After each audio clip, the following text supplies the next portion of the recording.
네, 미국의 대북정책 특별 대표를 맡고 있는 스티븐 비건 국무부 부장관이 오늘 우리나라에 왔습니다. 7개월 만에 방한을 한 건데요. 미국과 마주 앉을 일은 없다는 북한의 냉대를 뚫고 지금 이 시점에 방한을 한 이유, 그리고 목적이 뭘지 관련해서 국회 외교통일위원회 소속인 미래통합당 김기현 의원님과 이야기 나눠보도록 하겠습니다. 나와 계시죠? 네, 반갑습니다. 김기현입니다. 네, 안녕하세요. 네. 어제 국회 상임위원회 배정이 다 됐더라고요. 그런데 외통위는 자진해서 가신 건가요?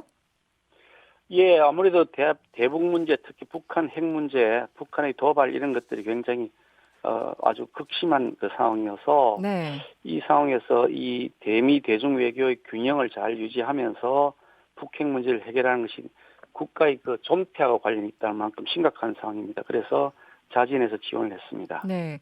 그럼 외통위는 처음이신가요? 외통인 아, 처음입니다. 처음이시군요. 네. 사실 외통위에서도 풀어야 될 과제들이 여러 가지가 있습니다만 제가 조금 전에 말씀드린 것처럼 비건의 방한 목적을 어디에 두고 계십니까?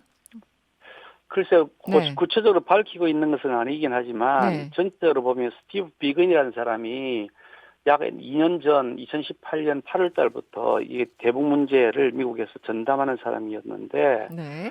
그 후에 이게 그 내부에서의 역할이 인정받았는지 승진까지 해서 지금 부장관을 하고 있거든요. 네. 그렇게 실제로 국무부에 이 문제를 담당하는 제2인자다 이렇게 볼 수 있는 사람인데 네. 굉장히 비중 있는 사람이 왔다. 특히 음. 그 사람, 이 스티브 비건 이 사람이 그 트위터에 이 트럼프 대통령이 미북 정상회담 하자라고 올렸을 때 그거 성사시킨다고 우리나라에 온 다음에 결국 판문점에서 미북 회담이 이루어지기도 했거든요. 그럼 그런 네. 걸 보면 굉장히 키맨이라는 생각을 하는데 네네. 단순하게 어떤 실무적 협상을 하러 온 건 아닌 것 같다. 미국 음. 측의 나름의 어떤 메시지를 가지고 온 것 같다 하는 추측은 할 수가 있습니다. 비건의 방안을 두고 엇갈린 시각이 있습니다만 기본적으로 정세현 전 통일부 장관 같은 경우는 비건 이번 방안이 한미 워킹 그룹을 흔들지 말라는 그런 단속 차원에서 온 것이다 이렇게 해석을 하시더라고요. 어떻게 보십니까?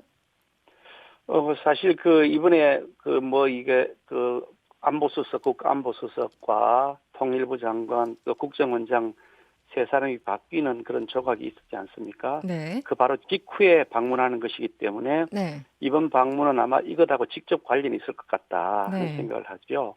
얼마 전에 그 우리 개성에 있는 남북 공동연락사무소를 폭파시켰을 때도 이런 반응을 하지 않았는데 미국이 이번 새로운 조각에 대해서 이렇게 반응하는 것을 보면 이 문제를 굉장히 비중 있게 보고 있는 것 같다 하는 생각을 하고요. 전체적으로 보면 이게 과도하게 친북 성향이 강한 사람으로 세 사람이 다 짜여져 있기 때문에 그런 점들에 대해서 미국이 가지고 있는 우려를 전달하지 않을까 하는 추측을 할 수가 있죠. 외교안보 라인에 대해서는 조금 뒤에 제가 질문을 드리도록 하겠고요. 지금 한미 워킹 그룹은 이번 조각과 무관하게 기본적으로 지난해였습니까? 2년 2018년 전에 11월에 그때 이제 그렇죠. 만들어진 예. 거죠. 그러면서 남북 관계 어떤 그 진전이나 이런 것들에 대해서 미국 측과 일단 협의를 하자고 워킹 그룹을 만들었는데 이게 남북 관계 진전에 여러 가지 발목을 잡고 있다라는 지적이 여당에서는 나오고 있거든요. 어떻게 보십니까?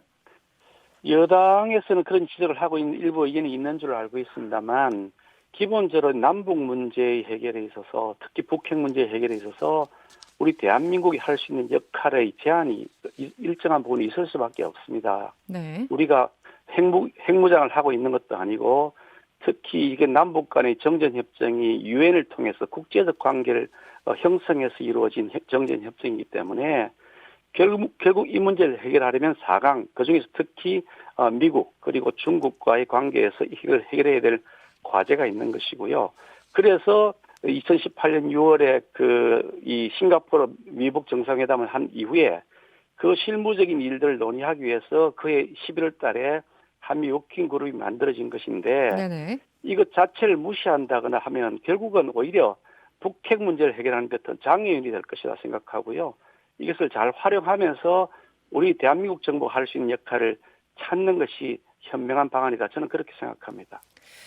존 볼턴 전 백악관 국가안보보좌관이 최근에 책을 내서 여러 가지 파장이 일고 있습니다. 그런데 최근에 이제 존 볼턴이 발언 중에 트럼프 대통령이 대선을 앞두고 이른바 깜짝 이벤트를 준비할 수 있다. 다시 말하면 북미 정상회담 가능성도 있다. 뭐 10월 서프라이즈 이렇게 표현을 하더라고요.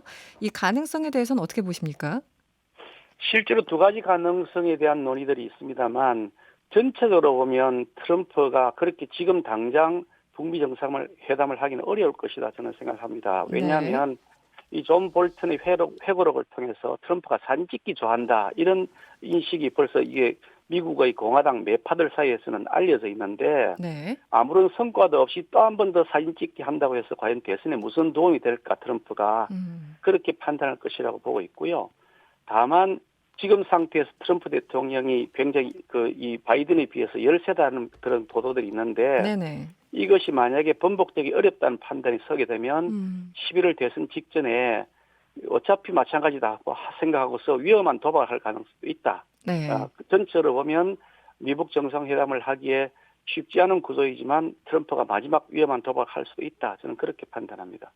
뭔가 지금 이런 분위기가 확 뒤집히지 않는다면 한마디로 굉장히 불리한 국면에 있다면 그 일말의 가능성은 있다 이렇게 보시는 거군요.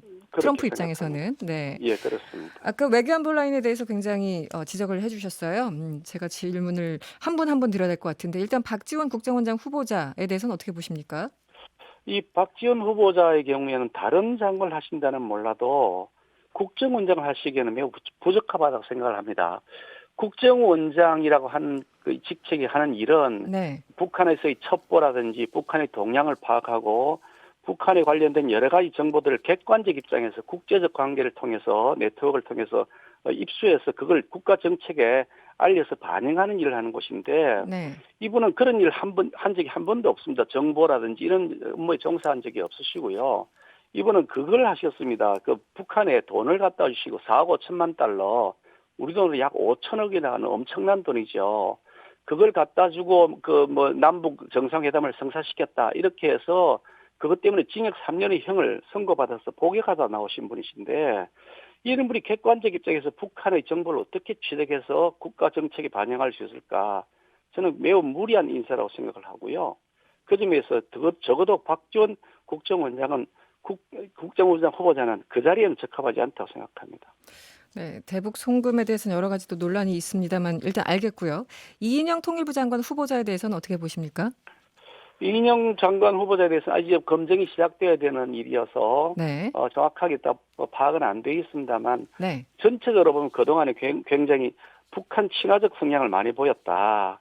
그런 측면에서 과연 통일부 장관으로서 지금 문제가 되고 있는 것을 해결할 수 있는 적임자에게 대한 의문이 있습니다. 지금 이게 북한 문제가 우리에게 오히려 큰 과제로 더 큰 숙제로 다가온 이유는 문재인 대통령께서 이 정권 출범 이후로 과도하게 친북 성향을 보이면서 굴욕적 외교 관계를 북한하고 맺어왔다.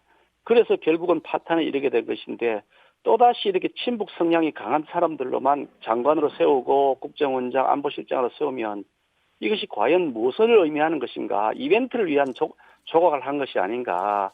대통령께서 지금 11월 달 미국 대통령 선거 이전에 네. 미국 정상회담을 이렇게 성사시키기 위한 노력을 하겠다고 언명을 하셨는데 그런 이벤트를 하기 위한 조각을 한 것이 아닌가 그런 생각이 음. 들어서 이인영 장관 후보자에 대해서도 저는 적격자가 아니라고 생각하고 있습니다. 네. 친북과 지북이 다릅니다만 그 지금 후보자들에 대해서는 지북이 아니라 친북이라 보시는 거군요. 북한을 잘 아는 게 아니라 북한과 북한을 아는 가깝다. 것도 필요하죠. 당연히 북한을 알아야 되겠죠. 그렇지만 단순히 아는 정도가 아니라 북한하고 오히려 더 친화적 성향을 그동안 계속 보여왔기 때문에 그래서 저는 친북 편향성이 굉장히 강하다고 말씀드리는 거죠. 알겠습니다. 네, 청문회가 열리면 그때 다시 좀 얘기를 해보도록 하고요. 이 얘기를 좀 여쭐게요. 최근 논란이 되고 있는 검언 유착 의혹에 대해서 이 검언 유착 사건, 이 사건만 보면 그 사건의 본질은 뭐라고 보십니까? 지금 이 여러 가지 여타 얘기. 네, 검언유착이라고 하는 표현 자체에 대해서도 부적합하다고 생각하는데 아직 사실이 알려진 바도 없는데 추미애 장관은 그걸 검언유착이라고 단정지어서 표현하는 자체가 잘못된 것이고요. 네, 검언유착인지 권언유착인지에 대해서 지금 논란들이 있지 않습니까? 사실 아직 밝혀야 어느 것이 진실인지 알 수 있을 것이라고 보는데 오늘 주호영 우리 당 원내대표가 네. 그 원내대책회의를 하면서 발언한 내용을 보니까 저는 굉장히 놀랐는데 그 발언한 내용에 의하면 이게 추미애 장관이 수사 지휘를 하기 전에 민정수석실을 통해서 문서로 사전 보고를 한 다음에 BH의 승인을 받았다는 사실을 파악했다 이렇게 발언을 했거든요. 네. 그것이 만약 사실이라고 한다 그러면 이 문제는 추미애 장관과 윤석열 총장의 문제가 아니라 청와대가 뒤에 배경이 있는 것이다. 그런 생각을 할 수 있는데 만약 그렇다고 한다면 이건 매우 심각한 문제다. 대통령께서 분명히 살아있는 권력에 대해서 칼을 대라고 말씀하셨고 서로 장관과 총장이 협조하라고 이렇게 말씀하셔놓고 뒤로 가고는 다른 행동을 하고 있는 것이 아닌가 하는 판단이 서서 네네. 그 부분이 사실인지 여부가 매우 중요한 이슈가 되어 있다고 저는 생각합니다. 저도 주호영 원내대표 오늘 오전에 회의에서 얘기하시는 걸 들었습니다만 그것은 확인이 된 게 아니라 파악이 됐다라고 주장을 하시는 거죠. 지금 현 단계에서는. 저는 조영 원내대표의 발언을 들었기 때문에 그렇게 말씀드리는 겁니다. 그것이 뭐 거짓말 같으면 함부로 그렇게 말을 하겠습니까? 야당의 원내대표가. 네. 어쨌든 이번 이 검언 유착 이 네이밍에 대해서 동의를 안 하신다고 하더라도 어쨌든 이번 사건에 대해서 윤석열 총장의 측근으로 분류되는 한동훈 검사가 연루된 의혹으로 지금 알려져 있지 않습니까? 물론 의혹입니다. 사건을 좀 수사를 해봐야 되겠습니다만. 그렇다면 이런 사안에 대해서는 총장이 스스로 이 사건에 대해서 좀 회피해야 된다라는 어떤 지적이 있는데요. 여기에 대해서 윤석열 총장의 어떤 그동안의 어떤 행동 패턴이랄까요? 여기에 대해서는 어떻게 보십니까?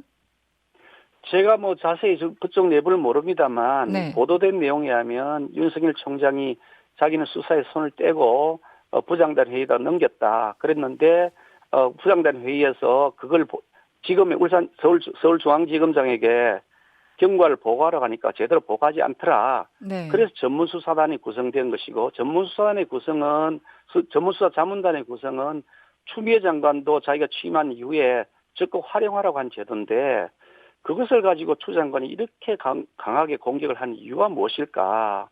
이것이 대한민국의 무슨 존립을 흔드는 것이거나 민생에 직접 관련된 중요한 현안은 아닌데도 불구하고 왜 이렇게 전국을 시끄럽게 하나 그런 생각이 듭니다. 그래서 이 문제가 사실 여부가 어느 것인지 알 수가 없으니 정치권에서 더 이상 개입해서도 안 되고 이걸 손을 떼자.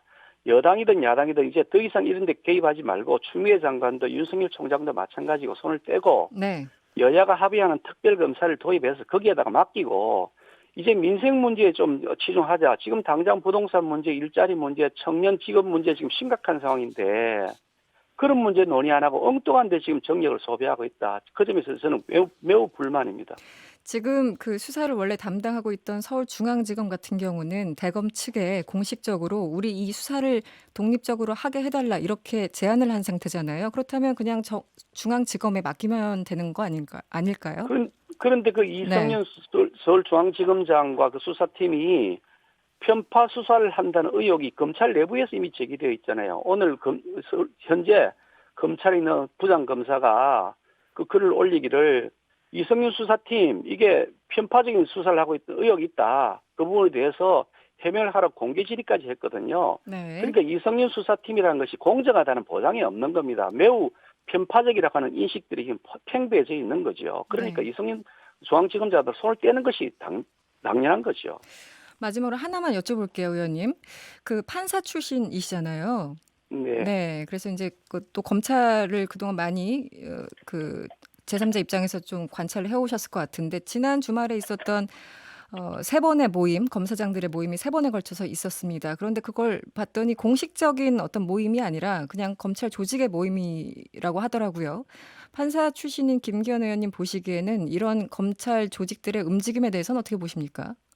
그게 공식적인 모임이 아니라는 자체에 대해서 저는 동의가 안 되는데요. 그렇습니까? 아니 네. 모든 것을 회의하는 것을 그러면 검사장 회의를 따로 규정을 두고 네. 비검사장 회의를 따로 두고 부장검사 회의를 따로 두고 그런 건 아니잖아요. 아니 회사에서 회의를 하는데 부장단 회의를 또 회사 사기에 두는 거 아니잖아요.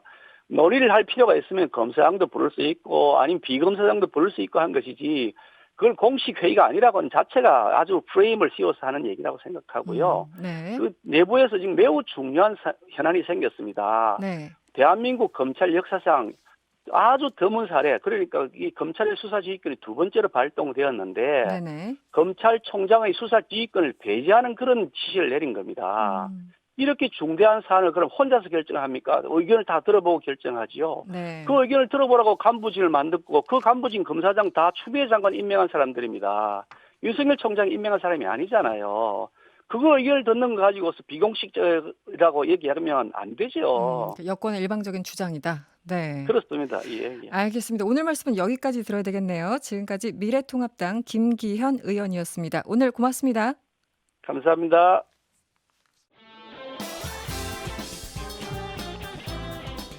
여러분의 퇴근길을 꽉 채워드립니다.